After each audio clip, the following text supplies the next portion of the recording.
కానీ ఆత్మ శాశ్వతం. ఆత్మ మళ్ళీ ఇంకో శరీరాన్ని ధరిస్తుంది అంటున్నాడు. ఈ మానవ జన్మలో చేసుకున్న పుణ్యం పాపము పుణ్యము సమంగా ఏకలుంటే మానవ జన్మ లభిస్తుంది అంటున్నాను.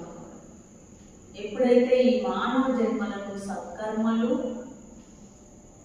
ఎక్కువ చేస్తావో, ధ్యాన మార్గంలో నడిచే వాళ్ళు, గురు కృప కలిగిన వాళ్ళు, మరు జన్మ కూడా మంచి మానవ జన్మ లభిస్తుంది.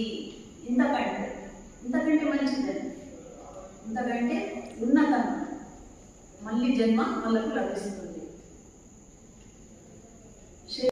చేస్తుంటారు, అందుకే పాపాలు చేయకండి, ఆత్మస్నానం పొందే మార్గంలో చూపెడుతున్నాను, మీరు ఆత్మ ధ్యానం చేయండి అంటున్నారు.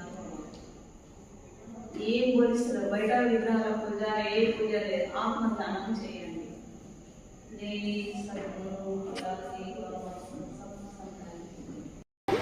तर मला आध्यात्मिक ज्ञानाच्या दृष्टीतून जेवढं तुम्ही करायचं ना, पण हे जर मला यमाच्या तोंडाची सरळ यमाच्या तोंडामध्ये लक्षात ठेवा, ही माझी स्वप्न आहे. माझे हे इकडे देव आहे, तिकडे देव आहे, इथं देव आहे, इथं देव आहे, माहीत आहे.